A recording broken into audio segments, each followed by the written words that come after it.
গায়ক মাইনুল আহসান নোবেল ও তার বিরুদ্ধে ধর্ষণের অভিযোগ আনা ইডেন কলেজের শিক্ষার্থী একে অপরকে বিয়ে করতে সম্মত হয়েছেন। ঢাকার একটি আদালত কারাগারে রেজিস্ট্রি কাবিননামা সম্পূর্ণ করার অনুমতি দিয়েছেন।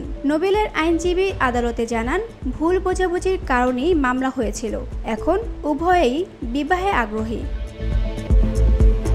গত 19 মে রাজধানীর ডেমরা এলাকা থেকে নোবেলকে গ্রেফতার করে পুলিশ। বাদীর অভিযোগ, 2018 সালে পরিচয়ের পর 2024 সালের নভেম্বরে তাকে স্টুডিও দেখানোর কথা বলে বাসায় ডেকে নিয়ে ধর্ষণ করেন নোবেল এবং ভিডিও ধারণ করে ব্ল্যাকমেল করেন।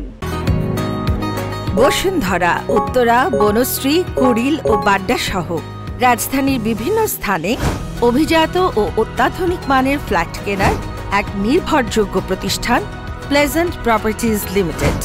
তাই আপনার স্বপ্নের আবাসনের জন্য আজই যোগাযোগ করুন।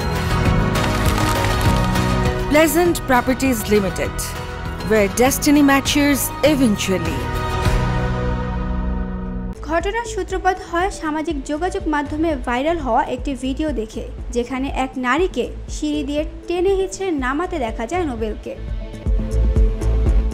আলোচিত রিয়ালিটি শো সারেগামা পার মাধ্যমে পরিচিত পাওয়া এই গায়ক সময়ের সঙ্গে নানা বিতর্কে জড়িয়ে পড়েন। তবে এবার তার বিরুদ্ধে অভিযোগের পালা গিয়ে ঠেকেছে কারাগারের বিয়ের ঘটনায়। ভিওটি বাংলা নিউজ ডেস্ক।